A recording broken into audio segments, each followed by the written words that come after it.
¿Y qué ocurre cuando el adicto no tiene esa buena voluntad? Así me lleven a la fuerza, me amarren, me golpeen, me hagan lo que quieran, no va a caer esa conciencia, ese insight del que hablamos en psicología. Y hoy en día sí soy responsable de mi herida, no de lo que ocurrió. Porque ninguno tenemos la capacidad de regresar al pasado y decir, mamá, no me pegues, tío, no me hagas esto, o sea, nada. Sí. Pero sí tenemos la capacidad hoy en día de decir, esto ya pasó, no es fácil, pero necesito enfrentarlo. Y mientras un ser humano no se permita voltear a ver cuánto daño me ha generado esta sustancia o esta conducta adictiva, también si no lo veo no lo voy a poder cambiar. O sea, allá afuera hay mucha gente como tú y como yo que también buscó ayuda, que también tocó puertas. Se puede, claro que se puede. Y no nada más echándole ganas. Se puede levantando la cara y saber que tengo la esperanza y la posibilidad de salir de ahí.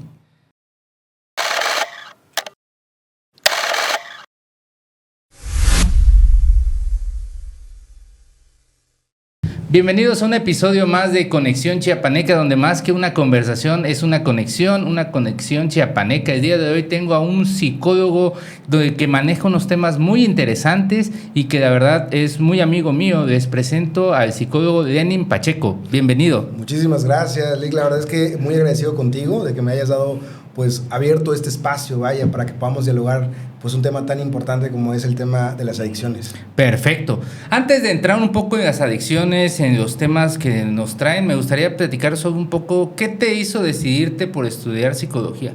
Bueno, es que esto es como es un pequeño tema amplio porque desde adolescente la vida me llevó a espacios de terapia, ¿no? A los 14 años aproximadamente estuve en grupos de desarrollo humano. Sí. En aquel entonces tenían un nombre muy particular y acá fue muy conocido, se llamaba Vive Libre. Sí, entonces, los conocimos. Muy bueno, la verdad. Y esto me abrió como un panorama a saber que el ser humano va más allá de lo que vemos, va más allá de la imagen, ¿no? Entonces hay emociones, hay historia. Y cuando yo empiezo a ver todo eso muy adolescente, me empecé a llenar como la necesidad de darme cuenta que yo también venía con historias, con heridas, con traumas, y estuve ahí varios años.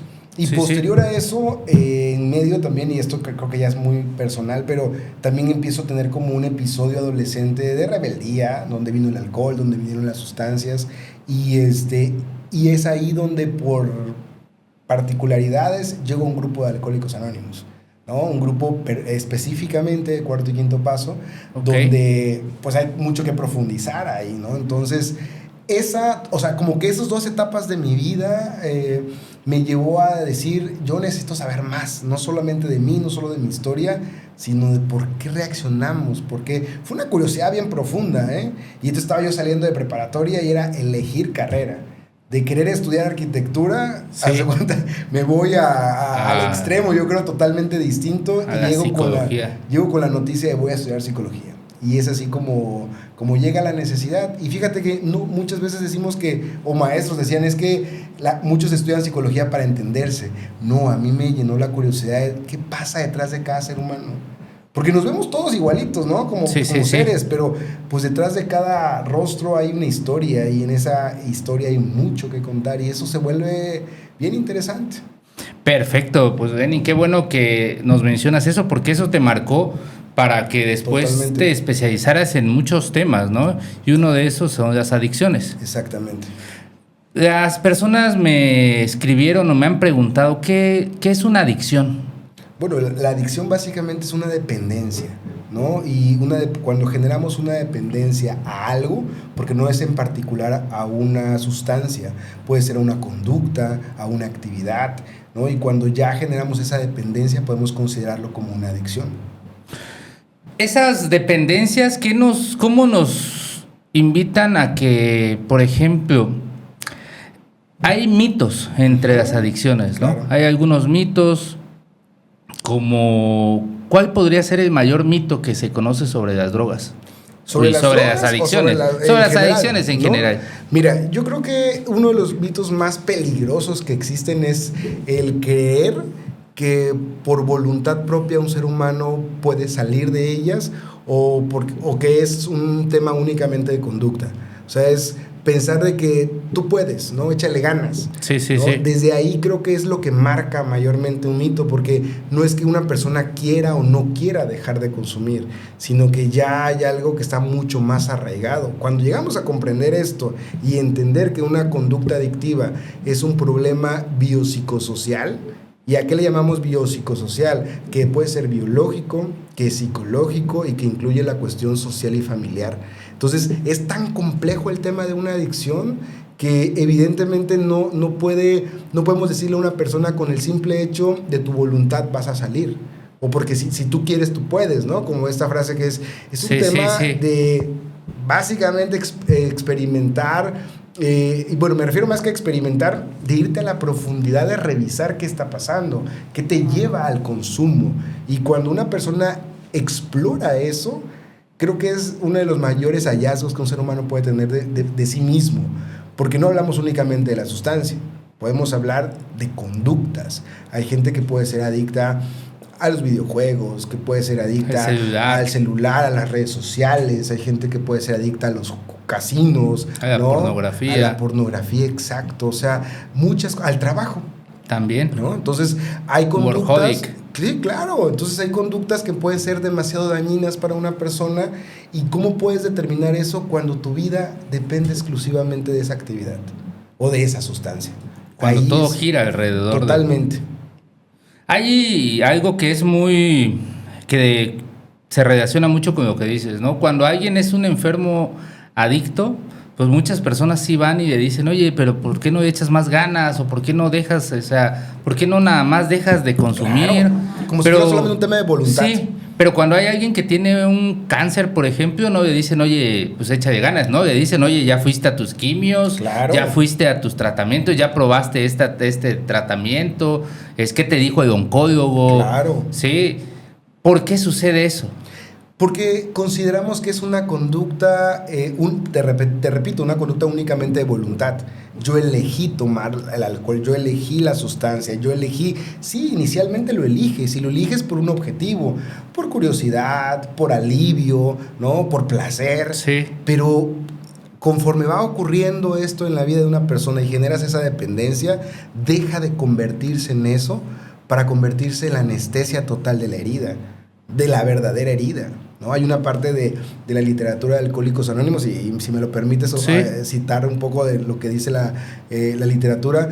Dice que es una enfermedad del alma, hablando del alcoholismo. Y si nos vamos a la parte de las sustancias o de las drogas, también es una enfermedad del alma. Estamos hablando de heridas más profundas que solamente el tema de la voluntad, que solamente el querer, que solamente el elegir algo. No se trata nada más de decir yo no quiero tomar o yo no quiero dejar esta conducta, sino es revisar qué me lleva a esa conducta. Cuando tú lo entiendes y ves que el puente no es nada más la voluntad, sino más bien es qué generas tú o sea, qué tapas, qué existe detrás de esa conducta, entonces puede existir a lo que le llamamos en grupos de autoayuda recuperación. ¿Por qué una persona se hace adicta? Pues lo decía hace un rato, ¿no? ¿Es genético o es, aparte de las tres que nos dices, también importa un poco el grado genético? Mira, yo creo que hay un grado. La verdad, no quiero mentirte y no soy experto en esta parte biológica, pero sí hay un grado, por eso es biopsicosocial, porque biológicamente podemos tender a tener ciertas conductas porque vienen en nuestro sistema, ¿no? Ya nos vamos a meter un poco más en la parte de nuestro sistema familiar directamente, pero también podemos ser predispuestos a eso, pero no quiere decir que eso lo va a detonar. No por el hecho de haber venido en un linaje donde hubo alcohol o donde hubo drogas, quiere decir que yo también lo voy a replicar. Pero puede ser, por ejemplo, que alguien que haya detonantes, ¿no? Sí, totalmente. Porque claro, no implica, una persona puede empezar a ser adicta a lo que sea, a cualquier tipo, desde niño, o puede haber un detonante que, por ejemplo, una persona de 40, 50 años por un divorcio, hombre, mujer, caiga en el alcoholismo, ¿no? Claro. De hecho, hay algo bien interesante que acabas de decir. La predisposición genética, vamos a llamarle, también puede ser como este patrón de conducta que se aprende, ¿no? Se aprende en el sistema de familia, por eso decía, también es un factor social, porque lo aprendemos dentro de nuestro núcleo, lo normalizamos, ¿no? Alguien que vive en una familia donde el alcohol es parte de la convivencia, de las festividades, normaliza que eso es, ¿no? Entonces, si hay una predisposición, pero tampoco indica o tiene que ser un indicador riesgo específico, pues. Hay algo por ahí, conocí una anécdota de una persona que pues eran, no sé si eran como traileros, o casos que tenían pues bastante recurso económico, pero eran drogadictos. Y el señor, papá, pues compraba bloques, o sea, de grandes de esa sustancia blanca, ya saben, en polvo. Y pues la tenía ahí también para sus hijos, porque decía, para que la busquen afuera, mejor que estén aquí, ¿no? Que esté aquí en la casa, que consuman aquí en la casa. Eso va un poco por ahí, claro, ¿no? Sí, porque la normalización, y eso ocurre en lo que consideramos desde lo más pequeño hasta lo más caótico. O sea, hay sustancias que pueden ser muy adictivas, ¿no? Y que de alguna manera, por ejemplo, en este caso se me parece muy impactante, pero sí es cierto y sucede que los mismos padres lleven la sustancia a la casa como parte del diario vivir, pero ocurre algo tan simple como el alcohol, ¿no? Muchas veces la primera cerveza te la da papá o te la da mamá porque prefiero que lo hagas acá, como dices, antes de que lo experimentes acá. No vamos lejos, en el tema sexual muchas veces también ocurre eso, sobre todo más a los varones, ¿no? Prefiero yo como papá llevarte a ti con las cariñosas o a un lugar donde sé que... Pero estoy abriendo ese camino de la normalización a ciertos factores de riesgo. Sí. Y eso de alguna manera, mientras no se ha visto, y creo que tiene mucho que ver también el desconocimiento.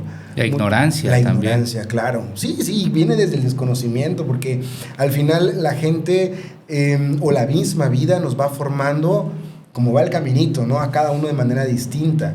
Y entonces tenemos que llegar a ciertos espacios o heridas o momentos catastróficos, como lo menciona AA, tal vez a un fondo de sufrimiento, para poder entender que no era por ahí, ¿no?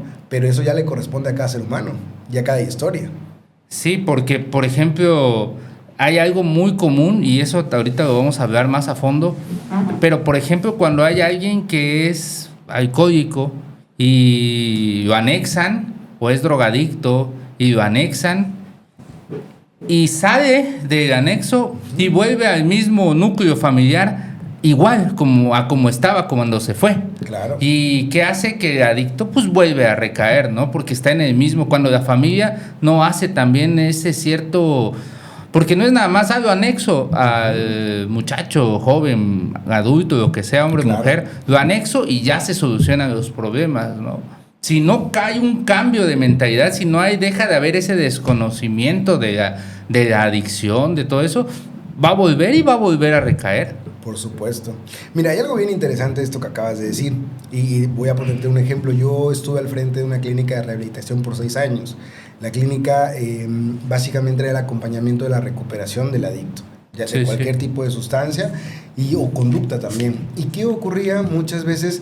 Que la familia, y quiero decirlo con mucho respeto, ¿no? La familia, desde el amor, porque así es, busca ayuda para su familiar. Esta parte de internar, de llevar, y lo digo direccionado a los adictos, ¿no? A los adictos que han sido internados de manera involuntaria y generan un resentimiento, sobre todo por las situaciones... Como la patrulla espiritual. Que llega a ocurrir, y que dentro de esos espacios pueden llegar a ser inclusive muy caóticos el tema de la recuperación. Y lo digo porque pues muchas veces sí existe un protocolo de recuperación o de autoayuda, pero también muchas veces no existe algo profesional adecuado para este tipo de situaciones, y más que un tema de ayuda se convierta en un shock o un doble shock o trauma emocional. Entonces, ¿qué ocurre? Que la familia desde el desconocimiento hace 2 cosas, y esto es bien interesante. Una, toma la decisión desde este amor de ayudar. Pero quiero que entendamos algo, y sobre todo a los papás, o sobre todo al mismo adicto, ayudar no es lo mismo que rescatar. No es lo mismo. Okay. O sea, yo te puedo ayudar, pero no porque yo te ayude te tengo que rescatar de donde te encuentres. ¿Y qué hace el familiar o qué hacen los familiares? Básicamente encubren la adicción. O sea, en lugar de ayudar al adicto, encubren la adicción. ¿En qué sentido? Empiezo a resolverle sus temas, le pago el mejor internamiento, me miento por esta persona. O sea, empieza a suscitar muchísimas cuestiones que desde ese amor y sobreprotección que existe de parte de los familiares directos, en lugar de ayudar, quieren rescatar a esta persona. Sí es complejo, muy complejo el hecho que el adicto, si no tiene la decisión, ¿no? O la buena voluntad, como se dice, y no quiero que esto sea como contradictorio a la pregunta del mito, porque la voluntad es, yo quiero salir de acá, ¿no? Sí. Voy a buscar los recursos, ya me di cuenta que mi vida está en un caos y entonces es algo que me corresponde a mí. ¿Y qué ocurre cuando el adicto no tiene esa buena voluntad? Así me lleven a la fuerza, me amarren, me golpeen, me hagan lo que quieran, no va a caer esa conciencia, ese insight del que hablamos en psicología, no va a caer ese 20 o va a llegar esa lucecita. Ese despertar espiritual que dicen también. Mira, Freud decía que solamente ocurre dos cosas para que el ser humano tome conciencia. Decía, para que llegue esa luz divina, tiene que ocurrir dos situaciones. Una catástrofe, o dos, la iluminación divina. Esto que tú acabas de decir, ¿no? Que ese despertar espiritual es esa pequeña lucecita interna que todos los seres humanos vivimos en algún momento de, ¿no? Sí. Necesito, es por aquí. Hay algo en AA también que dos cosas. Uh-huh. El primero es que se conocen como los dos disciplinarios, ¿no? Que es el amor y el dolor. Okay. O sea, solo sale alguien por mucho dolor o por mucho amor de una adicción. Y también lo otro, ¿no? Que no es para, dicen muchos de los grupos de AA, que esto no es para el que lo necesita. Así es. Sino es para el que quiere salir. Exactamente. ¿Por qué una persona no querría salir de una adicción? Ahorita veníamos comentando eso, ¿no? De que para eso hay que querer salir. Porque si no quieres salir, si quieres mantenerte en esa adicción, o sin embargo, si no ves que hay un problema, pero ¿por qué hay personas que han tenido tantos problemas, ya chocaron carros, ya que incluso perdieron hasta partes del cuerpo, exacto, órganos, y ya perdieron a la familia, perdieron todo, y aún así no detectan que hayan un problema con la adicción? Bueno, es que de alguna manera, primeramente necesitamos voltear a ver no el consumo o no la adicción en particular. Acá no tenemos que hacernos una pregunta bien profunda, y es únicamente, no es qué consumes o cuánto consumes, sino yo me iría a qué te duele. ¿Cuál es el dolor? ¿Cuál es la herida profunda? Y me parece que mientras esas heridas, ese trauma, ese vacío, ese rechazo, ese dolor arraigado no sane, una persona seguirá tomando la sustancia como su bálsamo al dolor, ¿no? Y eso es lo que ocurre, porque independientemente que sea un tema también emocional, recordemos que también una sustancia se convierte en una químico-dependencia en nuestro sistema nervioso. Sí. Entonces, por eso te decía, no solamente es un tema de querer o no querer. Yo puedo haber ya hecho un desastre con toda mi vida o haber llegado a tocar diferentes fondos de sufrimiento, pero si realmente no me permito voltear a ver qué es lo que está tapando ese consumo, porque básicamente eso es, la sustancia o la conducta adictiva, sea cual sea, está sirviendo como bálsamo al dolor, al verdadero dolor. Y fíjate ahorita que acabas de decir esto, no sé, y eso está bien interesante y lo dejo como tarea a todas las personas que nos escuchen o nos vean. Hay una película que me parece bastante valiosa, que es una película de Pixar, que pareciera que está dirigida a niños, pero realmente creo que cuando un ser humano le pone adulto, le pone el enfoque o le pone la atención a esta película, tienen unos mensajes increíbles. Y hay una escena en particular que yo he recomendado muchas veces en sesiones, se llama Soul, la película, sí, ¿no? Que en español es Alma. Y hay una escena donde la protagonista de la película se está empezando a llenar, le llaman almas perdidas a la película, ¿no? Está empezando a llenar del rechazo, de la crítica, del señalamiento, de todo lo que considera no ha sido bueno a lo largo de su vida.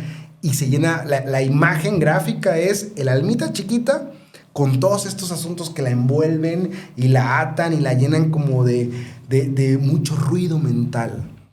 Si volteamos a ver un ser humano adicto, está lleno de ruidos mentales. Y ese es el detalle, que no voltean a ver, digamos, la verdadera raíz del consumo. Cuando tú volteas a ver la verdadera raíz, es más fácil que una persona pueda empezar a caminar bajo la recuperación. Y ahí viene una de las preguntas que me parece bien valiosas, que se cuestionan muchos grupos de autoayuda. ¿Por qué la gente recae? ¿No? Antes de entrar en eso, entonces es como si una persona, por ejemplo, que tiene diabetes, que nos enfocáramos solo en por qué no cierran sus heridas, o sea, tápenle más, costúrenle más, y nunca va a cerrar esa herida, porque obviamente no es un problema de la herida, es un problema de que hay mucha azúcar en la sangre, por ejemplo. Exactamente. Ese es el detalle, ¿no? Pero eso no se ve en por ejemplo, de adicción. Hace una cobertura inmensa en el problema. Totalmente. Que tapa el verdadero dolor subyacente, el verdadero dolor que está ahí. Exactamente, los vacíos. Es que imaginemos que, vamos a ponerlo esto como gráfico, ¿no? Un ser humano con toda una historia. Y en toda esa historia hubieron momentos de traumas, hubieron momentos donde la herida se fue formando cada vez más profunda. Señalamientos, abusos, vacíos, abandono, esa y mil cosas más. Y puede haber mucha gente que vive la negación de eso. No, es que mi infancia fue muy feliz. No, es que a mí me lo dieron todo. Sí, pero voltea a ver.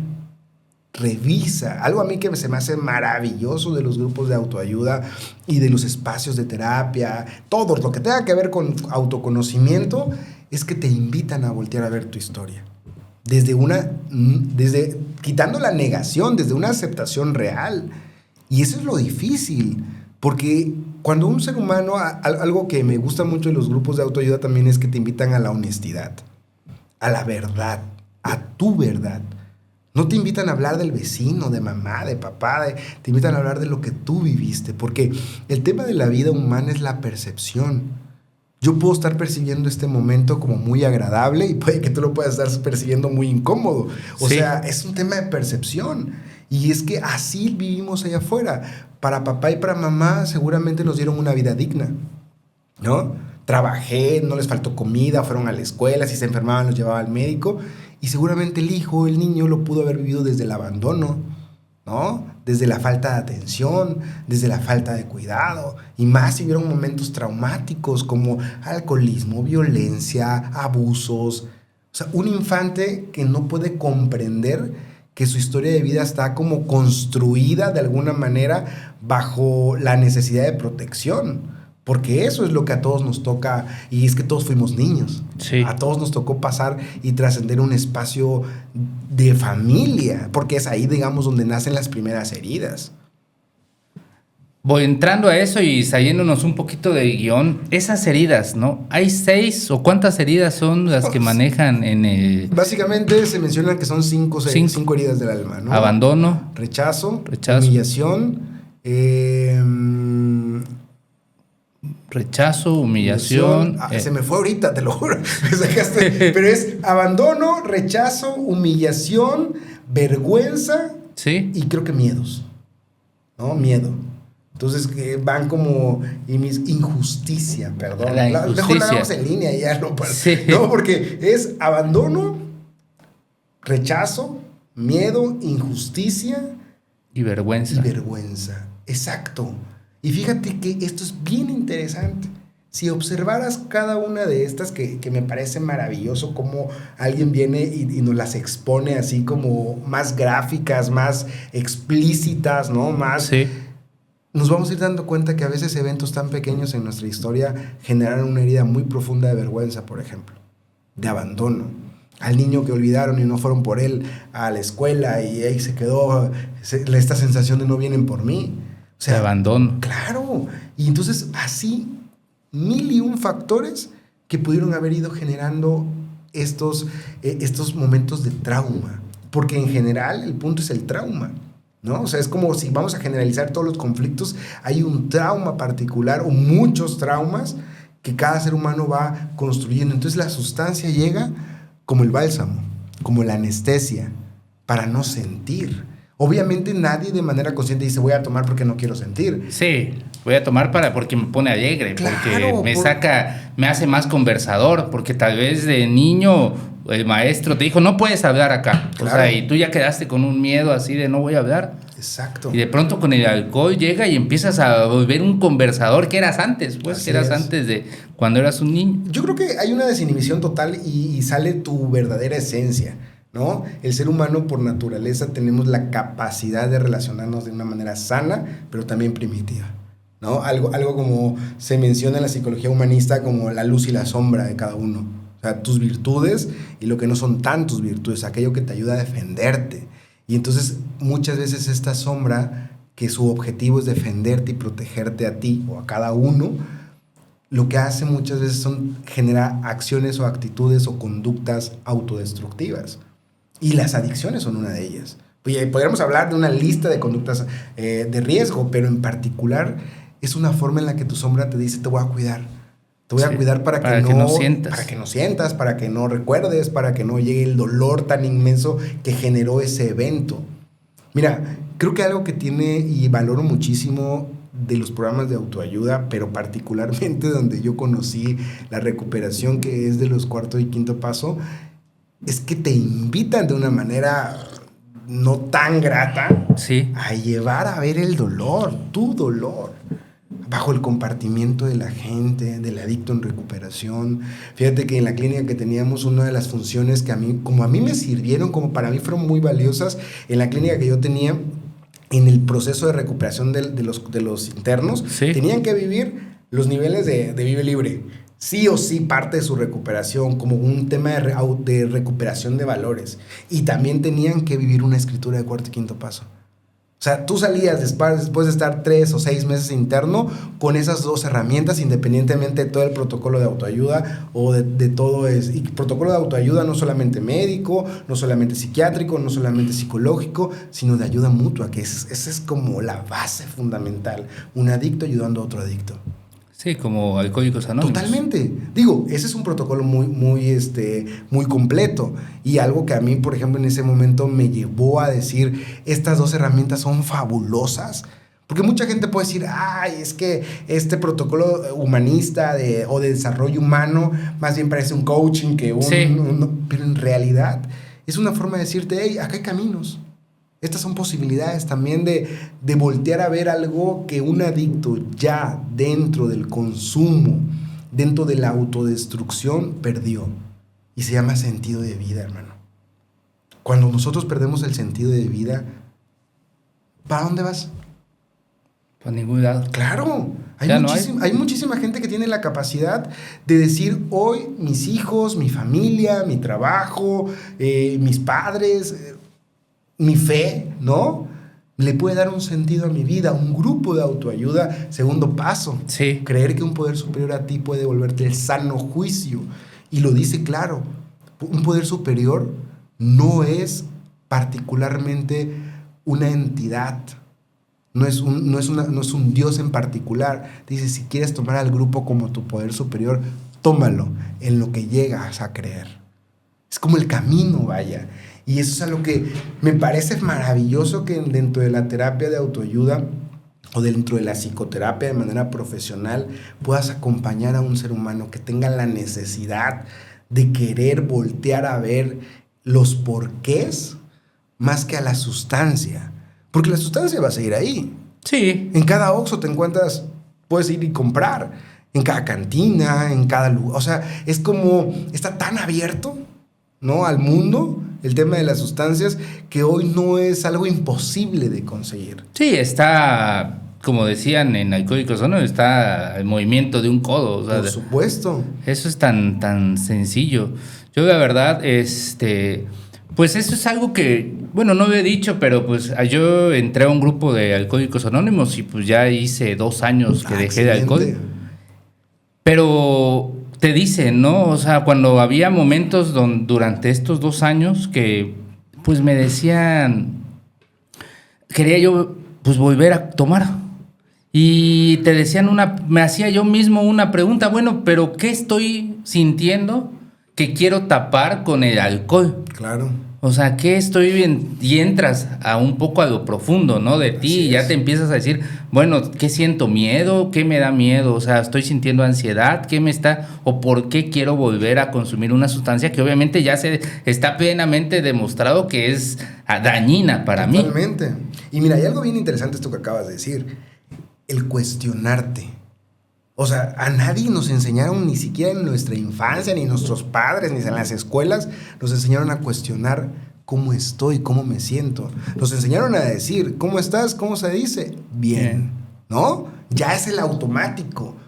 Pero cuando te cuestionas a ti, y esto que dijiste es bien valioso y es una herramienta que funciona sí o sí, es ¿para qué necesito esto?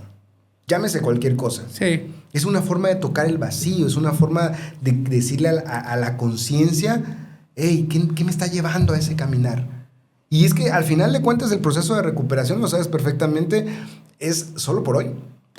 Y creo que aunque es totalmente obviamente para el alcohol, para las drogas, sirve para todo. Totalmente, para todo. Para un comprador compulsivo. Para la ludopatía. Para la ludopatía, incluso para cuando quieres volver con una persona que obviamente la codependencia. Totalmente. De hecho, son factores de riesgo. O sea, al final de cuentas, si tú tienes factores de riesgo y eres consciente de ello, una muy buena estrategia es solo por hoy no. Sí. Como estas 24 horas, mantenerme abstemio de esta situación que me va a dañar. Obviamente es ¿qué me llevó a? Porque una recaída básicamente es eso, fíjate. Es una oportunidad de revisar. Que no es básicamente me caí y ya no me voy a poder levantar y es una derrota. Sí. No, en realidad muchas veces la recaída es la oportunidad que tienes de seguir revisando qué te lleva a eso. Porque entonces no se trata de que vamos a sanar por completo y en lo absoluto, sino más bien es seguir trabajando en ello, resignificando mi historia, entendiendo el porqué. Hoy que soy un adulto tengo la capacidad de entender muchas cosas que cuando era niño o adolescente no comprendía. Y entonces cuando empezamos a hacernos responsables de nuestra historia de vida, es mucho más fácil que el ser humano pueda tener estas herramientas a la mano y decir, ok, hoy me toca a mí. Un punto que acabas de decir muy importante, que dice, cuando te empiezas a ser responsable, hablamos de las heridas de abandono, de en qué momento estas heridas, o sea, porque muchas veces, y también me ha tocado en mi caso y en muchos casos que conozco, muchas veces, desde la ignorancia tal vez, seguimos echándole la culpa a los padres. Claro. De estas heridas y no las trabajamos. Pero volvemos al punto, mira, yo sí creo que no es un tema de culpar, ¿no? Sino más bien de que no he visto mi historia. ¿Qué te invita a Alcohólicos Anónimos, Narcóticos Anónimos o cualquier denominación de autoayuda? A voltear a ver la historia. Y entonces cuando volteas a ver la historia dices, ok, no fue, tal vez sí pudo haber sido muy caótica, pero al final de cuentas ese caos, ¿qué heridas generaron? Y hoy en día sí soy responsable de mi herida, no de lo que ocurrió. Porque ninguno tenemos la capacidad de regresar al pasado y decir, mamá, no me pegues, tío, no me hagas esto. O sea, nada. Sí. Pero sí tenemos la capacidad hoy en día de decir, esto ya pasó, no es fácil, pero necesito enfrentarlo. Por eso te ponía el ejemplo de la película de Soul. Porque cuando este personaje empieza a ver estos monstruos, ¿no? Internos, y empieza a romper con ellos y empieza a soltar todo esto, respira a la vida. Era lo que te decía hace un ratito, el sentido de vida. Y me parece que es algo que yo sí recomendaría muchísimo, ¿sabes? ¿Tú eres papá? No, para los que tienen hijos pequeños. Y creo que es algo que a mí me aplica mucho con mis sobrinos y que es como generarle momentos a ellos, y se lo he dicho muchas veces a mi hermano, generarle momentos que sean muy significativos, ¿sabes? De protección, de amor, que se sientan vistos. Y creo que estamos en una generación bien interesante porque creo que nos tocó una generación de padres muy ausentes por querer tener una casa, muy ausentes por querer trabajar y darnos... O sea, hubo una generación de mucho desconocimiento, de mucha negligencia. Y esta generación que nos toca a nosotros, por lo menos desde los que tenemos entre 30 y 45 años, es una generación que de alguna manera está más consciente. Sí. Que busca más espacios de ayuda, que se deja ayudar, que dice, bueno, sí, o sea, que sí puede un poco reconocer que esto va más allá de solo una conducta de rebeldía, ¿no? Por ejemplo, ahí vamos a entrar en... Antes, las adicciones pues eran claras, creo, hasta hace como 30, 40 años, al menos aquí en México. Las adicciones eran al alcohol y al cigarro. A la marihuana, tal vez, un poco. Algunas sustancias. Sí.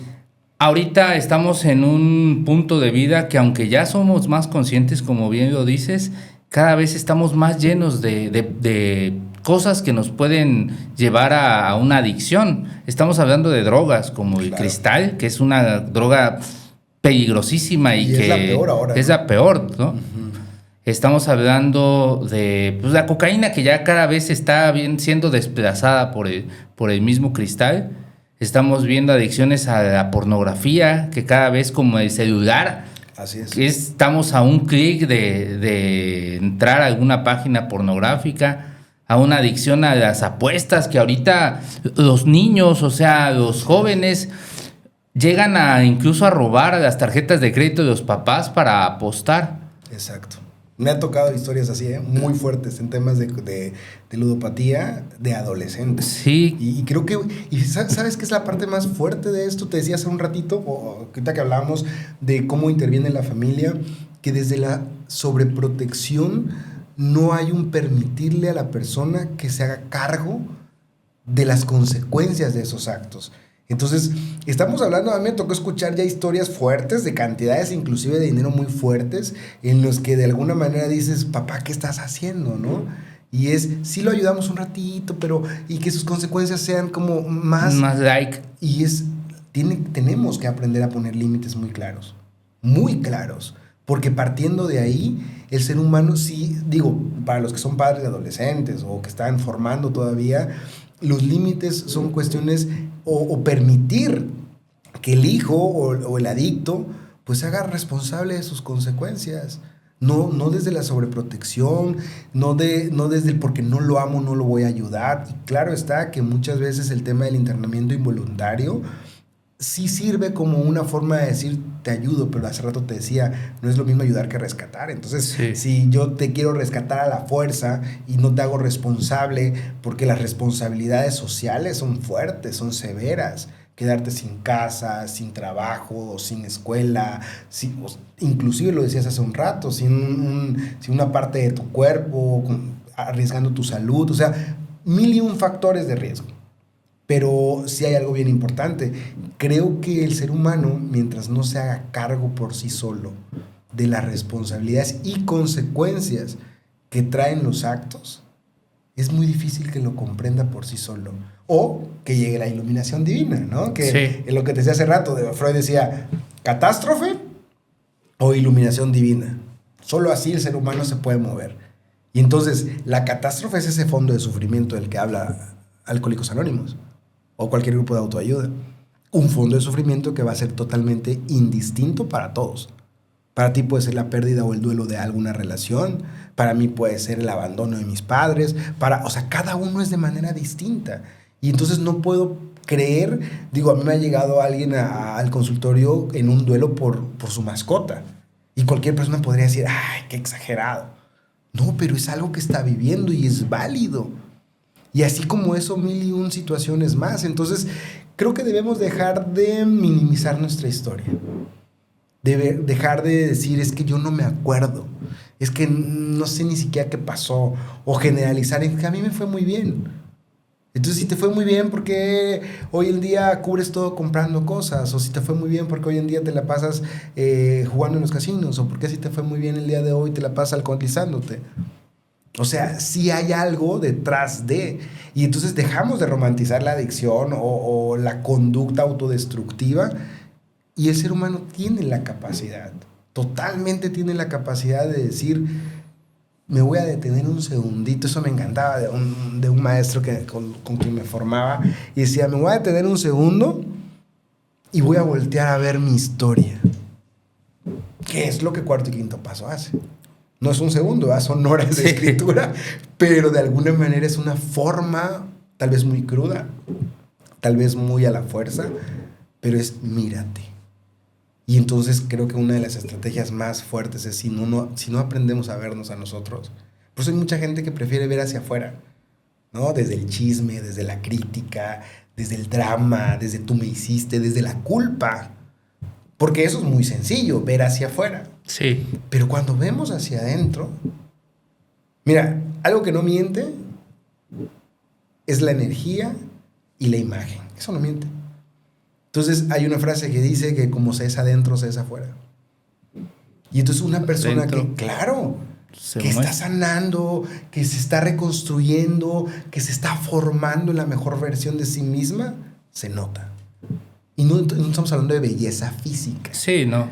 Estamos hablando de que hay un tema de autocuidado, ¿no? Eso de amor propio. Fíjate que hay un padrino de un grupo, del último grupo al que yo asistí de AA tradicional, que hacía mucho hincapié en sus compartimientos sobre eso.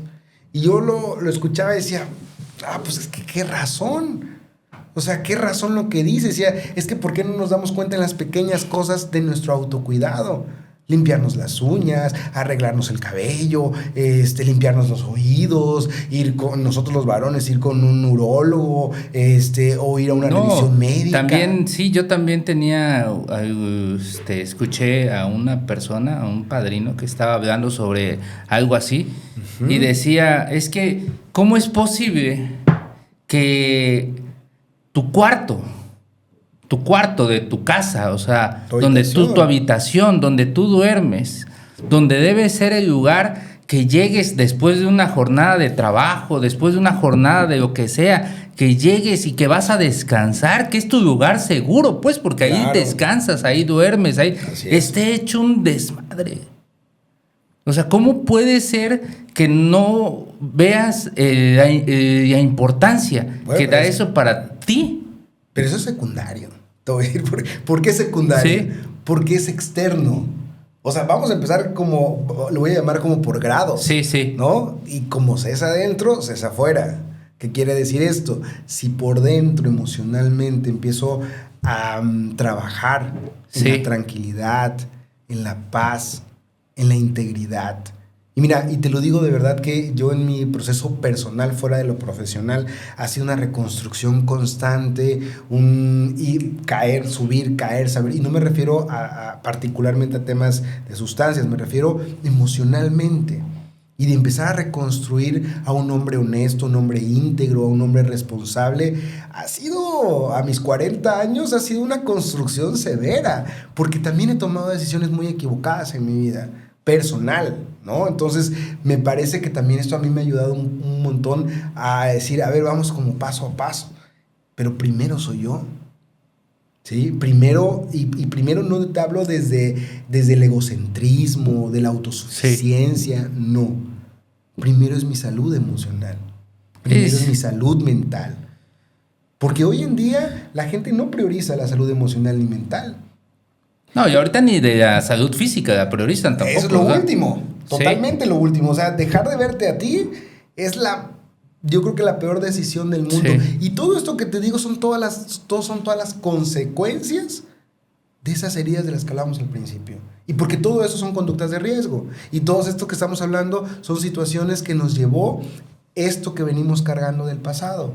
Y entonces cuando volteamos a ver decimos, ok, sí hay un tema, se atrofió mi mente, ¿no? Y inclusive mi sistema nervioso, mi sistema conductual, claro que se atrofió con la sustancia, porque ese fue el recurso que ocupé para aliviar. Tal vez al principio no, Tal vez al principio era la fiesta, la diversión, el placer de lo que te invita la sustancia, pero después se convirtió en el bálsamo. Y reconocer eso es lo más confrontante, ¿no? Una persona que hoy en día consume, por ejemplo, marihuana o una sustancia en particular, el alcohol, es como hay una lista de justificantes que te dicen por qué sí. Y acá al final de cuentas cada quien es libre de hacer con su vida lo que quiera y como quiera, pero es un poco también voltear a ver por qué llega la autodestrucción. Porque no te estás viendo a ti. Porque no estás volteando a ver al ser humano que eres y las necesidades que tienes. Mira, y te lo digo de manera muy sincera y muy honesta. Cuesta ser el hombre íntegro que a veces quisiéramos llegar a ser. Porque esto implica enfrentar muchas cosas. Responsabilidades. Implica compromiso. Implica recuperar tu palabra, que muchas veces la perdimos. En el caminar, un adicto pierde todo eso. Una persona que está metida en una conducta de riesgo pierde credibilidad, compromiso, responsabilidad, palabra, pierde dignidad. Decía, no recuerdo el nombre de este científico español, ya falleció, estudió mucho el cerebro, pero decía que las personas, o sea, que no éramos, sino éramos gerundios, ¿no? Que no estábamos vivos, sino estábamos viviendo, no construimos, sino que nos estamos construyendo. Pues, sobreviviendo, construyendo, viviendo. Y también había algo que te dicen mucho también en los grupos de autoayuda y que es muy, muy importante, que muchas veces no consideramos, que esto es como en los aviones, ¿no? En los aviones llega la azafata y te explica, ¿no? Aquí están las puertas de emergencia, aquí están las salidas, todo esto, pero hace hincapié en algo. Van a bajar las bolsas de aire. Y primero tú. Primero tu bolsa de aire. Claro. No te permiten que primero se la pongas a tu hijo, que primero se la pongas a tu esposo o a tu abuelo o a tu eso. Claro. Póntela tú. Y ya con eso, ya puedes empezar a ponerle las bolsas de aire a los demás. Así es. Primero cuídate tú. Primero ámate tú. Y de ahí vas a poder amar a alguien más. Y es que creo que esto... cuidar a alguien más. Y eso también te digo, es como una revisión de todo. Del sistema de familia, del sistema de vínculo.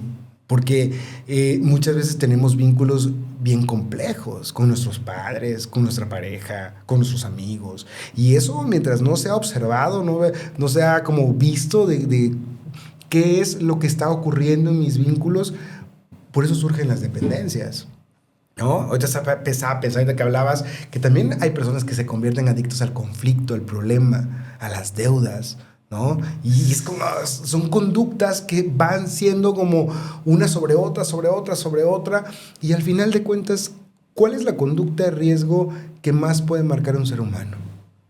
El culmino de su vida, ¿no? Y muchos adolescentes de 13, 14 años hoy en día utilizan el cutting como una conducta de riesgo. El cutting es cuando estarse se cortando. lastiman, sí, claro. Pero, por ejemplo, apenas estaba yo viendo en TikTok la historia de este policía que se acaba de suicidar y precisamente le decía en su video, prioricen su salud mental. Fíjate, yo si algo agradezco infinitamente a la vida, y lo digo de todo corazón, es haber estudiado la carrera que estudié y haberme formado de la forma en la que me formé, porque no solamente es una cuestión de expertise como tal, sino es una vivencia propia, ¿sabes? Y cada formación, cada docente, cada diplomado, cada lo que me metí era con un solo objetivo: seguir aprendiendo cómo te voy a acompañar en terapia. Y entonces, hoy en día que la vida me ha dado la oportunidad y la posibilidad de que mi trabajo es muy fluido, le agradezco tanto. Yo sí tengo esa virtud, ¿eh? Yo cierro mi consultorio, lo volteo y le digo gracias. Gracias porque no solamente me permite acompañar a otros seres humanos a verse, sino también me permite crecer como ser humano. Y eso me parece que es muy valioso. Sí, porque al final de cuentas esto es... A veces cree uno que el psicólogo, o sea, uno como, no soy psicólogo, pero por ejemplo, tú como psicólogo también creces, ¿no? Eso es como en tener una terapia en conjunto, casi, porque como tú puedes ayudar a la persona, como estas vivencias, todo esto te está haciendo a ti ayudarte, o sea, te está haciendo crecer y a ser una mejor persona. Por supuesto, y me parece que, fíjate, muchas veces el tema de la congruencia es como Es una palabra muy fuerte, congruencia. Sí, es algo porque que... al final, pero volvemos al punto, o sea, no debes de permitir dejar de verte como un ser humano, ¿sí? Porque no hay seres humanos perfectos, ni desde el tema de la idealización, y no por eso justifico ningún tipo de conducta, pero me refiero a que es un trabajo que se convierte en algo arduo, diario y para toda la vida, ¿no? O sea, porque vamos aprendiendo, vamos entendiendo, vamos comprendiendo que hay ciertas cosas que no son así, que me llevó a esto, y entonces el autoconocimiento es amplio. Y te digo, yo creo que estamos en una generación, hoy en día sí estamos en una generación, que la gente de nuestra edad, por lo menos de 30 a 45, se está permitiendo verse. Se está permitiendo ir a un grupo de autoayuda, se está permitiendo levantar la banderita y decir, oye, ayúdenme, sí. ¿no? Se está permitiendo decir, ya hasta aquí. Y se han conocido muchas enfermedades, muchas pues trastornos que antes pues se desconocían como tal, como el burnout, ¿no? Sí, claro. Eso es algo reciente que antes no se conocía. Empezamos y que estas personas les empiezan a dar significado a este burnout. Claro. Que es estar cansadísimo ya de tanto trabajo y o sea, el cuerpo ya no puede soportarlo tanto. Y fíjate que sí lo dejo como tarea a quienes nos escuchen, vean la película de Soul. Hay una escena precisamente de este síndrome que está trabajando, pero ya así todo decaído, y desde afuera, ¿no? Esta cuestión espiritual, llamémosle, como que le dan ese aliento de vida y suelta esto, y esto ya no me sirve. Pero porque venimos alineados a un sistema también, a un sistema social, ¿no? Y que revelarte a ese sistema implica mucho cambio. Entonces, yo sí creo que antes de llegar a toda esta revolución, ¿no? Porque la gente de repente es como lo que te platicaba antes de, fuera de cámaras, de estas polémicas sociales y demás. Creo que antes de llegar a eso es ¿qué me sucede a mí? ¿Qué me pasa a mí? ¿Por qué a mí me hace tanto ruido este tema? Y entonces cuando ves y tienes una respuesta tuya, no de otras personas, no desde otras interpretaciones, tuya, entonces puedes como, ok, descanso. No es mío. Sí. La vida, claro, la vida va a seguir caminando conmigo o sin mí. Entonces de alguna manera tengo que soltar lo que no es mío. No puedo vivir el sufrimiento de alguien. No puedo vivir la responsabilidad de alguien. No, y eso ocurre mucho, sobre todo en términos sociales, con las mamás. Las mamás que sufren el dolor de ver a un hijo, y no te estoy diciendo ni te estoy invitando a que no te importen, sino que priorices primero tu salud mental, emocional, física. La bolsa de aire. Claro, la bolsa de aire, para que entonces pueda yo voltear a verte y decirte, es por aquí. A eso es a lo que... A esto... Porque desde la ignorancia, o sea, lo puedes encaminar a algo peor, pues. Sí, claro, totalmente. Y es que eso es lo que sucede realmente. Entonces, por eso decía, revisar los vínculos, revisar las relaciones. Porque todo eso se hace en psicoterapia. Todo esto que te estamos platicando es una forma de acompañar, porque no me voy a centrar en la sustancia. No me voy a centrar si eres alcohólico, si eres adicto, si... No. Sí, claro. Pero ¿qué me llevó a todo eso? Revisando y es como yo siempre lo he dicho a todos mis pacientes, y si alguien escucha esto va a sentar, porque va a ser que sí, siempre lo digo, y vamos a tirar un rompecabezas como de 1000 piezas ahorita, y lo vamos a empezar a armar. Poquito a poco, claro, pieza a pieza. Pero quien tiene la responsabilidad de mover cada pieza de ese rompecabezas eres tú. Mi función como terapeuta es solo acompañar el proceso. Tal vez recomendarte que aquella pieza le vendría bien acá, pero esa es tu decisión. Sí. ¿No? Y creo que desde ahí es como un ser humano puede empezar a trabajar una recuperación. Dijiste una frase tan fuerte, que como es adentro, es afuera. Vuelvo a mi ejemplo un poquito del cuarto, que estaba tan desordenado y todo. Pero muchas veces hay como por ahí hay clic activadores, sí, que te pueden empezar a ayudar a tener un poco de paz. Y a veces, por ejemplo, limpiar tu espacio donde estás te puede empezar a hacer una ayuda, ¿no? Sí, claro. Tener un lugar limpio, que esté adecuado para ti. Sí. ¿Qué otras herramientas tú podrías recomendar a personas que están en un proceso de caos mental? Pues yo creo que primeramente respirar, ¿no? O sea, un poco respirar la vida. Y de verdad parece esto tonto lo que te acabo de decir, pero tomar agua, respirar y sentir el agua en el cuerpo, como voy a tomar agua, me voy a meter a dar un baño, voy a aprender a respirar un poco. Eso le manda una información tremenda al sistema nervioso, de calma, de alivio, algo está bien. Por ahí empecemos, porque las crisis de ansiedad regularmente vienen desde este caos interno, ¿no? La depresión viene de ahí. Si yo empiezo a hacer cosas pequeñitas como lo que acabas de mencionar, como el tema de la habitación, que sí es muy valioso, por supuesto, porque ahorita me vino a la mente la palabra bienestar, ¿no? Estar. O sea, es como estar en un lugar de manera correcta, de manera adecuada, en un lugar que me hace sentir cómodo, ¿no? Como este espacio de tu podcast está muy agradable y entonces estoy en un bienestar. Pero si construimos espacios de bienestar constantes, ¿qué le viene bien a mi cuerpo? ¿Qué le viene bien a mi salud? ¿Qué le viene bien a mis órganos? ¿Qué le viene bien a mi vista? Entonces empiezo a generar, es como ir concretando este rompecabezas que te decía, pero desde el bienestar. Yo te diría una pregunta, y eso te lo diría a ti, independientemente que va para tu audiencia. ¿Qué es el hombre que quieres construir? ¿Cómo es ese hombre que tú quieres construir? Y no ahorita, el que estás construyendo, el que ves en 5 años, el que ves en 10 años. Y claro que se puede. Busquemos las rutas. Y las rutas son las que nos llevan a buscar estos espacios de ayuda.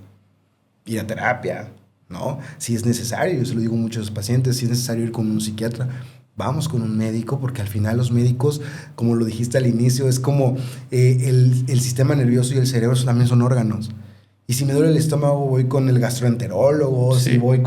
Si me duele el ojo, voy con el oftalmólogo. O sea, el cerebro y el sistema nervioso también ocupan de un especialista, que son los psiquiatras. Los médicos tienen esa capacidad, ¿no? Farmacológica de conocimiento para poder acompañar ciertas enfermedades que obviamente surgen de ahí. Y que a veces hay un estigma muy grande con eso. Sí, hay estigma para ir a terapia, ¿no? Sí. Con un psicólogo, con una psicóloga. Para un psiquiatra es peor. Sí, claro, lo vemos como... Sí. Y entonces romper con este esquema también es bien importante. Hace unos días una paciente me decía, ya me siento muy bien, ¿tú crees que sea necesario ir? Sí. Yo considero que sería lo más adecuado, ¿no? Porque estamos caminando. Sí, hay un bienestar emocional, pero al final de cuentas tu sistema nervioso, tu cerebro requiere ciertas cosas que obviamente solamente con la psicoterapia probablemente pueda haber un cambio conductual, ¿no? Pero que te valore el médico, ¿no? Y quitando eso... Sí, y es que muchas veces se cree que... O sea, hay una diferencia entre lo que es el cerebro y lo que es la mente. Por supuesto. Y mientras el psicólogo atiende lo que es la mente, también, o sea, el psiquiatra ve el cerebro. O sea, un psicólogo no puede ver qué tanta dopamina, serotonina y todo está liberando tu cerebro, pues. O sea, qué tanto está recaptando tu mismo cuerpo, ¿no? Así. Muy bien. Eso es lo que hace el psiquiatra. Sí, y el psicólogo te acompaña, o sea, y si Dios mediante te da el psicólogo te abre la puerta para que tú puedas tener el valor de ir a un psiquiatra, pues es como que algo que va de la mano. De la mano, ¿no? Y esto va enfocado al tema de las adicciones. Porque la adicción es una conducta compulsiva. Sí. ¿No? Entonces, como es una conducta compulsiva y mi sistema nervioso y mi sistema mental están totalmente desregulados, ¿qué requieren? Que también haya un acompañamiento. Fíjate, por eso creo que el tema de los grupos de autoayuda por sí solo es una red de apoyo gigantesca. O sea, hazte cuenta que es la contención más grande que existe en los grupos de ayuda. Yo a todos mis pacientes que llegan con este tema les digo, si tú no vas a un grupo de autoayuda, difícilmente vamos a poder salir de este asunto. Y no porque sea difícil o porque tenga que ser así, sino porque es la ruta en la que te vas a sentir acompañado. Tu adicción se va a sentir acompañada. Tus heridas se van a sentir acompañadas, independientemente de la psicoterapia. Y si hay necesidad, porque esta compulsión no puede parar, como una ludopatía, por ejemplo, que pierden casas, estabilidad económica. Hasta todo. La vida llegan a perder. Por supuesto. Y como cualquier otra adicción también. Entonces, esta compulsión definitivamente tiene que ser atendida por un médico. Entonces, cuando nos cae el 20 y decir, a ver, por eso decía, es multifactorial. Fíjate que hay algo que mencionas de los grupos y que es muy importante, la catarsis. Eso que mencionas del acompañamiento, de que hay gente que está sufriendo lo mismo que tú. Cuando ves a alguien que está en tribuna es donde pasan las personas y hablan de sus experiencias, claro, y todo, y de pronto es como el meme, no sé si has visto, de Brad Pitt que está señalando a la televisión así, y eso es lo mismo que me está pasando a mí. O sea, él está pasando ¿sí? ¿no? Él está pasando lo mismo que yo estoy pasando. Y hay esa... Y él lo resolvió así. Ah, bueno, o sea, a lo mejor, o yo lo resolví así, a lo mejor... Es un puente de comprensión. ¿Sí? Así lo dicen los narcóticos. Fíjate, yo he conocido todos los grupos o todas las denominaciones de autoayuda, todas, porque por el tema de la clínica, pues invitamos, me llamó mucho la atención y entonces me tocó como ir a visitar muchísimos grupos y también para saber a dónde voy a canalizar a algunos pacientes. Y esto, ¿no? Esta diversidad que existe en los conceptos, en el entendimiento del programa, es maravillosa. Es maravillosa porque, mira, 3 filosofías fundamentales nos invitan a hablar. La palabra tiene un poder excesivo para la sanación emocional. Y entonces la forma de exponerme, de exponer el dolor, aunque no lo vemos, aunque no es gráfico, aunque no es tangible, es la mejor forma de sanar. Y entonces, las religiones nos invitan a la confesión, algunas, ¿no? Tienen otros nombres, pero es básicamente lo mismo, ir con el sacerdote, ir con el pastor, ir con el ministro, pero habla, ¿no? Confiésate, confiesa tus pecados. Desde la parte también humana, desde la filosofía, nos invitan a exponernos, a hablar de lo que está pasando internamente aquí en todos estos fantasmas atormentadores del ayer, dice por ahí la literatura, ¿no? Y los programas de autoayuda, la psicología, la psiquiatría, también nos invitan a expresar. La medicina también, o sea, independientemente, muchas de las enfermedades también son psicosomáticas. Entonces, cuando entendemos que es necesario exponernos, exponernos no me refiero a que vayas y divulgues tu historia si no consideras necesario, pero me refiero en lo que decías de la catarsis. En los grupos de autoayuda, la herramienta, y hay 3 herramientas que te invita a AA: apadrinamiento, tribuna y escritura. O sea, no te está dando solo una opción. Te está dando varias. Varias. Y entonces dices, bueno, si me cuesta subirme a una tribuna, pues busco a alguien de confianza que tenga experiencia y que me acompañe en un apadrinamiento, ¿no?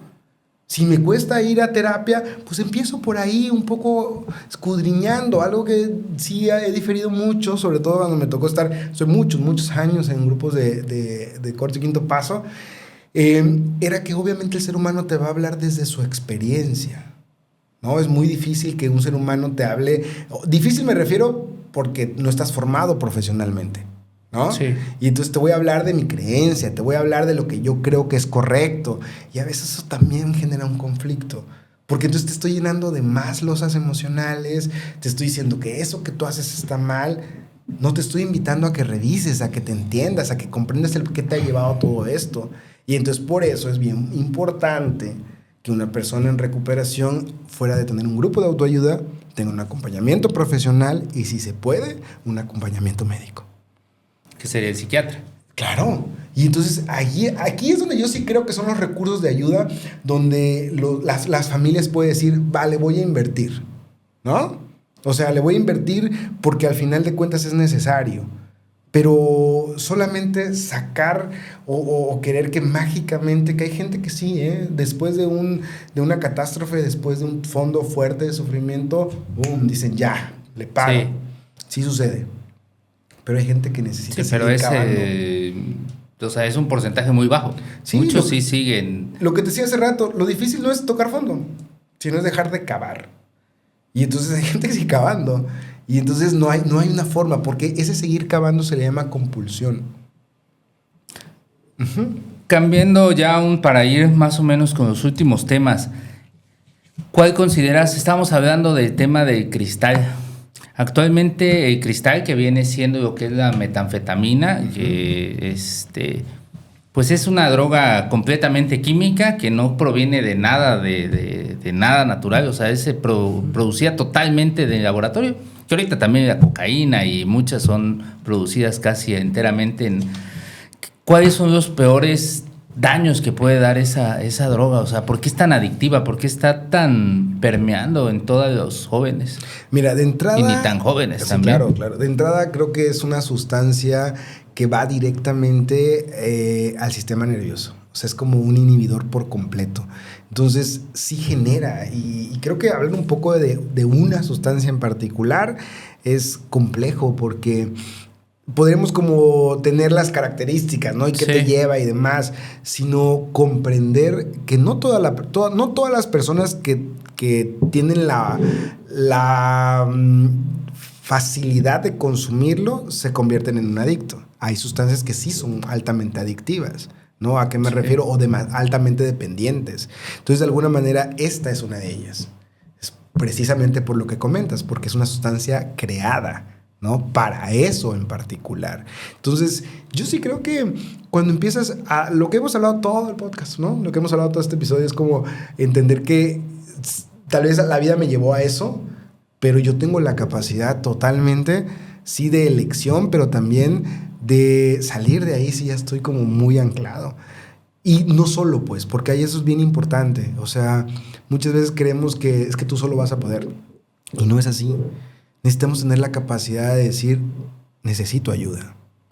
Sí quiero, pero no puedo con lo que tengo. Eso, sí quiero, pero no puedo. Y por ahí se puede empezar, ¿no? Se puede empezar un poco como entendiendo que estas sustancias, en particular esta, ¿no? Que yo sí creo que hacer un abordaje público, particularmente una sustancia, es un poco complicado. Pero en general, sí, conductas adictivas, tienes la capacidad también de poder revisar qué te lleva ahí. Y de verdad, esto suena un poco como fantasioso, pero fantasioso me refiero porque no toda la gente se detiene a revisar su historia, o no lo creen necesario, ¿no? Por resentimientos, por mil y un cosas. Entonces, creo que ese sería un primer momento, ¿no? Si hay alguna persona que está como en la duda de si pido o no pido ayuda, si está en esta complejidad, vaya, de no sé por dónde, creo que los recursos o tu primer red de apoyo, la gente más cercana, puede como un poco solo escucharte, ¿no? Tal vez no te va a resolver la vida, porque hay algo muy cierto. Las conductas de un adicto, en particular, suelen ser desde la manipulación. Sí, ¿no? sí. Más que, ¿y para qué? Para que se siga comprando el cuento de sí quiero salir, pero no quiero salir. O sea, entonces creo que sí es complicado, y mientras un ser humano no se permita voltear a ver cuánto daño me ha generado esta sustancia o esta conducta adictiva, también, si no lo veo, no lo voy a poder cambiar. Si no lo puedes ver, no lo puedes. Es como el primer paso, ¿no? Totalmente. Para saber y sirve para todo. Pues el primer paso dice que pues lo primero que tienes que hacer es aceptar que hay un problema. Exactamente. Si no se acepta, pues difícilmente vas a salir del problema, ¿no? Así es. Por ahí, si tuvieras, si llega un papá, un hermano, un hijo incluso, y que te dijera, pues me puedes dar algún consejo o algo para ayudar a mi ser querido que está pasando una adicción, ¿qué le dirías? Mira, es que es complicado, porque el adicto, lo primero, o la persona, vamos a hablar de un adicto en consumo, activo, sí, ¿no? Lo último que quiere es consejos, ¿no? Y hay un dicho por ahí muy, muy de nuestros abuelos que decía que el que no oye consejos no llega a viejos. Primeramente, yo te diría que mientras tengamos vida y esperanza, ¿no? Mientras estemos vivos, independientemente de lo que nos esté atando y nos esté acabando, siempre hay esperanza, hay posibilidades. La vida está llena de posibilidades. Y que se puede, pero no solo. Esto quiere decir que hay que voltear a ver cuáles son los recursos que tengo. Y me refiero a familia, amigos, gente que me ama. Siempre hay alguien, siempre. Y a veces es ahí donde encontramos los grupos de autoayuda. Ese es un buen recurso. Entonces, cuando tú quitas esa mente de estoy solo, o ese pensamiento más bien de que no voy a poder, yo te voy a decir que allá afuera hay un montón de gente que lo hemos logrado. O por lo menos, más que lo hemos logrado, es solo por hoy no he consumido. Y no me puedo anclar a también muchísima gente que ha tocado grupos de autoayuda y ha vuelto a reincidir o ha vuelto a estar en la misma. Pero es exactamente lo mismo. O sea, tengo la capacidad de decir, hey, alzar la banderita y no caer un poco, porque esto se vuelve una bola de nieve. Y entonces cuando no la detengo, esta bola de nieve me va a aplastar por completo. Entonces se puede, ¿no? Yo le diría eso, no desde el échale ganas, ¿no? No desde porque, sino más bien Pero, por ejemplo, si fuera un familiar, o sea, que te está preguntando a ti, ¿cómo hago para ayudar a mi hermano adicto? ¿Cómo? O sea, que llegue a ti, tiene muchos problemas, pero mi hijo es adicto. Fíjate que ahorita que acabas de eso me vino a la mente que alguien de otro estado me habló hace un par de años pidiéndome exactamente eso. Mira, yo estoy en este estado, mi familiar vive allí donde tú vives, ¿qué posibilidad habría que fueses a hablar con él? ¿No? Porque hemos intentado hablarle por llamadas o hemos viajado hasta allá para poder sacarlo del consumo precisamente de esta sustancia de la que hablabas hace ratito. Y digo, esto lo digo con mucho respeto. Muchas veces la intención va a venir desde el amor. Pero más que unas palabras en particular es aquí estoy. ¿No? Estoy aquí para cuando tú decidas alzar esa bandera, vamos juntos. Buscamos el camino, buscamos la ruta. Porque al final de cuentas, ¿de qué sirve si lo hago de manera involuntaria? Si no me lo estás pidiendo. Y puedo llegar como un familiar, hablamos que tú eres mi hermano. O sea, puedo llegar de corazón a hablarte de lo que me duele verte así. Pero mientras no estés dispuesto a decir, ya. Cuando alguien dice ya, escúchalo. Cuando alguien levanta, así sea muy pequeñito, la intención de levantar la bandera, y a veces esa intención es el grito silencioso, porque no se dice la depresión, la ansiedad, estas características ya físicas que se empiezan a expresar, es un grito silencioso, no te lo va a decir en palabras. Por ejemplo, creo que también algo que va de la mano, ¿no? De lo que tú mencionas, de decir aquí estoy, pues yo consideraría también que si te piden pues una ayuda, también algo bueno sería decirte, bueno, pero tú cómo estás, ¿no? O sea, tú como hermano, papá, claro, mamá de un hijo adicto, ¿tú cómo estás? Bueno, pero es que para eso están también los grupos de Al-Anon, ¿no? Sí, no, sí, para que, o sea, decirles, bueno, trátate, date amor a ti para que cuando tu hijo, tu papá y todo alcen esa banderita, tú puedas darle ese amor, ya no sea desde la ignorancia, ¿no? Exacto. Fíjate que ahorita que dices esto me voy a tomar el atrevimiento de hablar de un caso que me pareció maravilloso. Una persona que estuvo internada en la clínica y su mamá llevaba años militando en un grupo de Al-Anon. Y entonces mi pregunta fue, ¿cómo es que usted llega a 1000 años en un grupo de Al-Anon si su hija es adolescente y apenas está, ¿no? Antes que eso, un grupo de Al-Anon es un grupo para familias, ¿no? Para familias de personas adictas. Sí. Y entonces me dijo algo muy maravilloso esta señora que de verdad lo atesoré y hasta el día de hoy, o sea, no hace años que dijo eso. Me dice, es que mi pareja fue adicto y conocí el programa, me parece maravilloso y hoy que eso se vuelve a repetir en mi familia ya tengo las herramientas de cómo sostenerme teniendo a una adicta en casa, ¿sabes? Y cuando digo sostenerme estoy viendo por mí. Porque muchas veces creemos que la enfermedad solo es del que consume. Sí.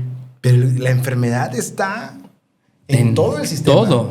Entonces, eso, hijos, familia, también tienen espacios. Pero muchas veces también es el tema de la desinformación. Entonces, me parece que un poco también acercarnos a espacios o a lugares que sean o que nos puedan brindar esa información, grupos de Al-Anon, de narcóticos, de AA, básicamente te van a decir, oye, esto es el camino.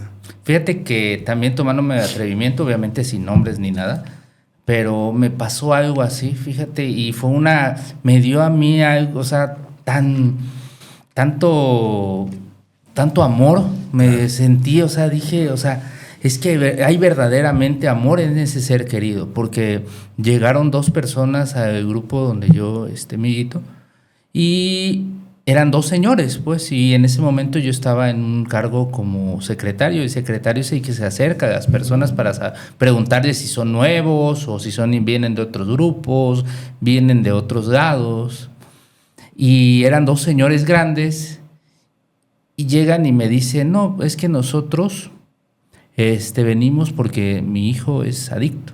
Mi hijo está en una clínica de rehabilitación. Nuestro hijo está en una clínica de rehabilitación, pero queremos conocer su enfermedad. Qué maravilloso. Y es lo que te decía hace ratito, ¿no? La familia definitivamente va a actuar desde el amor. Solamente entender que hay una línea bien delgadita entre lo que es el amor y lo que es la sobreprotección. Sobreprotección. La sobreprotección de los padres puede ser muy dañina. Totalmente. Y yo creo que es una trampa, una de las más peligrosas, porque no nos damos cuenta, no hay como una línea divisora entre lo hago por amor y esto es sobreprotección. Y te voy a decir una cosa, la sobreprotección de alguna manera es un mecanismo que tiene mucho, se llama mecanismo de formación reactiva, es un mecanismo de defensa. Y tiene mucho que ver también con el miedo de saber que tú no puedes solo. O sea, un padre o una madre que sobreprotege, internamente, digamos, lo que está encubriendo esa sobreprotección es la incapacidad que ve en ti para hacerlo solo. Y entonces por eso te plancho, te lavo, te hago la comida, o sea, hay como y se ve disfrazado desde el amor. Esto también en terapia es muy revisable, ¿no? Entonces, a un adicto, más que solucionarle, más que ponerle el colchoncito para que todo camine, es entender su enfermedad, conocer la enfermedad. Una enfermedad que está no solo dañándolo a él, sino al sistema de familia, la esposa, los hijos, porque también existen hijos y esposas que son sobreprotectores. Sí. ¿No? Entonces, creo que eso es bien importante. A veces la sobreprotección alimenta más la adicción que protege al adicto. Y lo vuelvo a repetir. La sobreprotección alimenta más a la adicción que lo que protege al adicto. Difícilmente va a salir con eso. Totalmente. Bueno, ya para ir cerrando, me gustaría que le dieras un mensaje que ya adelantaste un poco, pero me gustaría ya que ahondaras un poco más a esa persona que está allá sufriendo, que está en un cuarto como pero vacío, o sea, con el alcohol, con las drogas, con el casino en el teléfono y que dice, no, ya, o sea, ya no puedo, ¿qué puedo hacer? Ya quiero salir.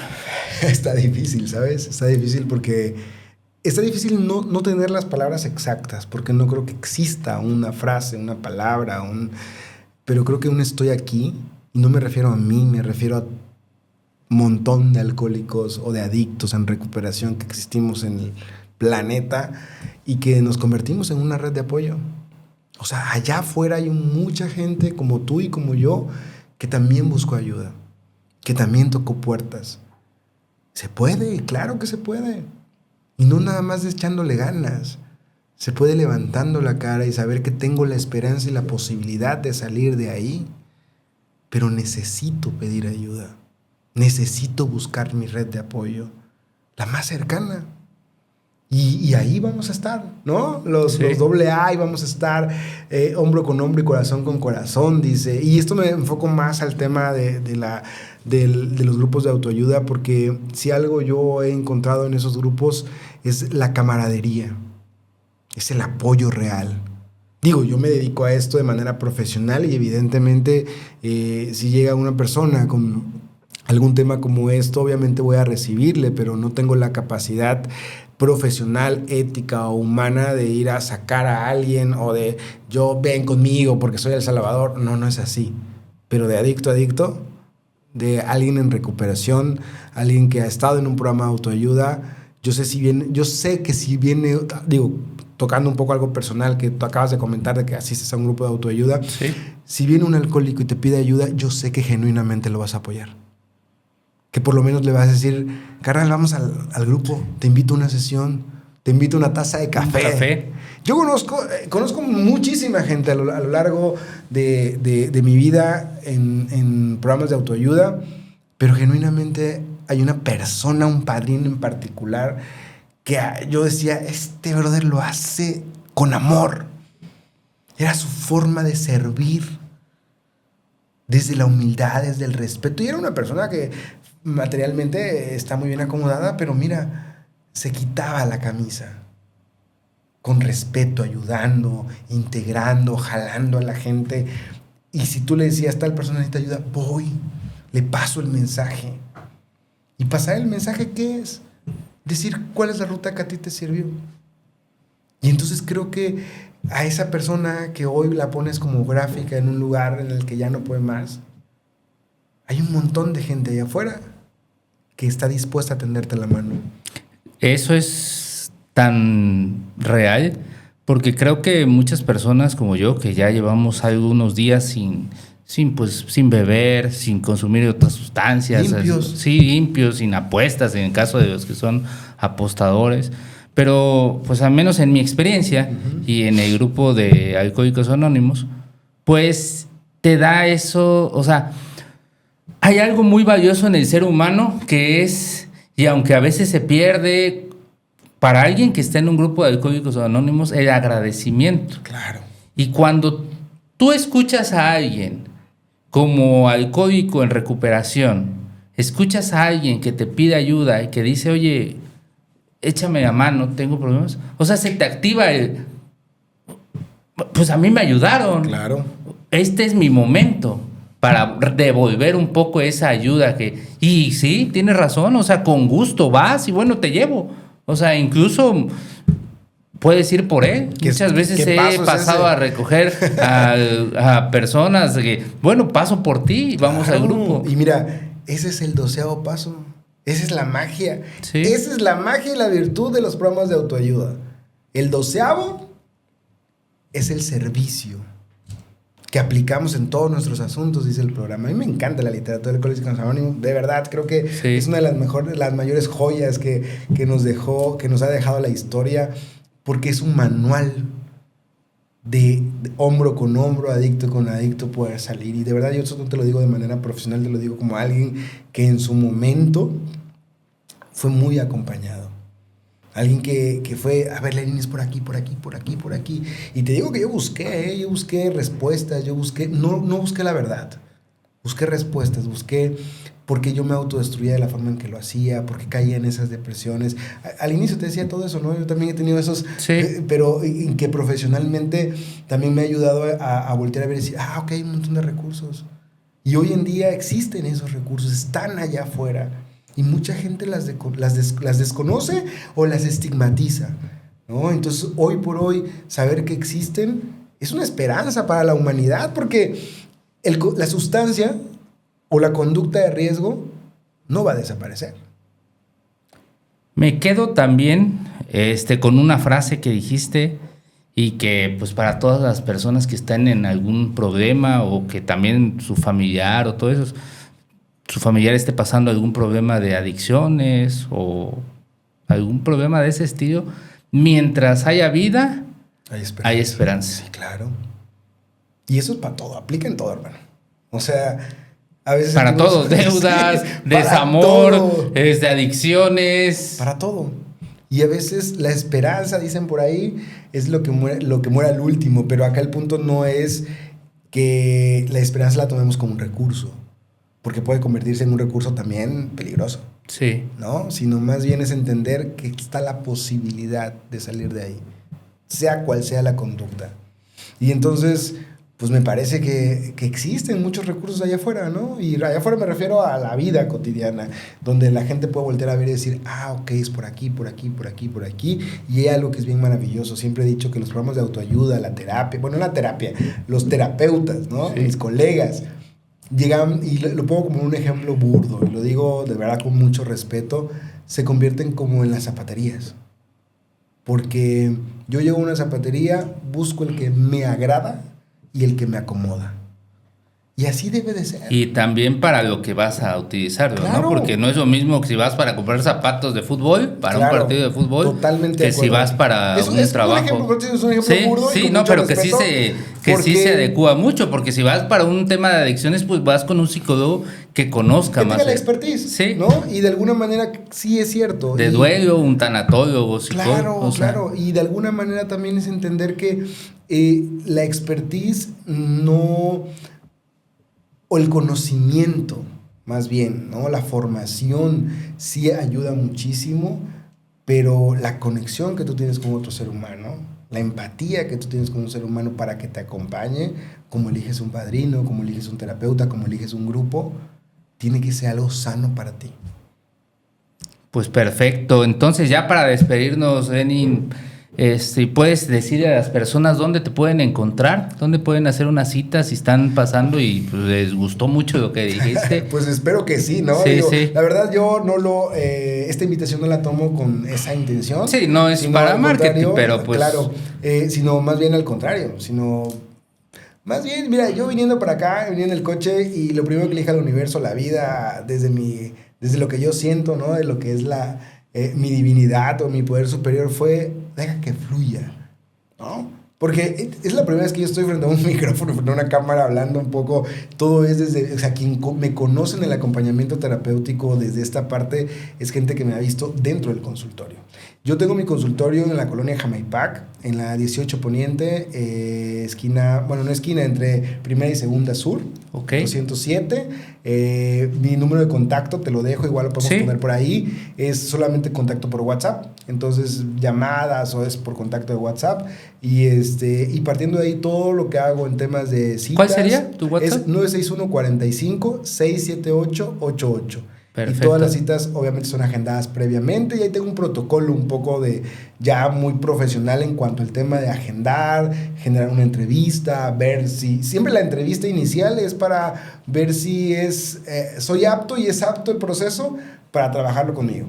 Sí. Y si no, derivamos hacia donde tenga que ser, porque al final de cuentas, pues no somos todólogos, pues, ¿no? Hay cosas y procesos que definitivamente no están dentro de nuestro acompañar, y eso también es muy válido poderlo, y sí es bueno, si alguien te dice, oye, quiero ir contigo, pues ahí está la entrevista, es como el primer paso, es como la antesala, ¿no? Y partiendo de ahí también es bien importante la evaluación tanto del paciente, y me refiero al cómo se sintió con el terapeuta y viceversa, ¿no?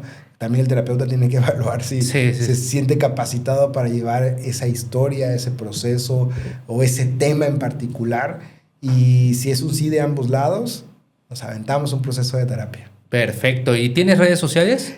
Mira, son personales, totalmente personales. Profesionales solamente tengo el del Centro de Desarrollo Humano, que se llama AJAL Centro de Desarrollo Humano. Perfecto. Y ahí regularmente subimos algún tipo de contenido respecto a, pues eso, de desarrollo humano, ¿no? Perfecto. Entonces, pero particularmente como profesional en el área de salud mental propia, no manejo eso. Regularmente, fíjate que desde varios años, de todo el tiempo, toda mi agenda ha sido bajo la recomendación de mis mismos pacientes. Y creo que es la primera vez que, sí, en algún momento hice algún video, pero ahí luego te contaré. Sí. Pero fue más como para promocionar un taller, porque también me dedico a eso, a dar pláticas, conferencias, talleres, trabajo para empresas, escuelas. Entonces, también un poco diversificado, pero todo enfocado a lo mismo, al bienestar del ser humano. Excelente, pues bueno, muchas gracias por estar aquí. Gracias, esta es tu casa. Muchas gracias. Y muchas gracias a todos los que nos estuvieron escuchando el día de hoy, porque ya saben, aquí en este podcast, más que una conversación, es una conexión chiapaneca. Hasta luego.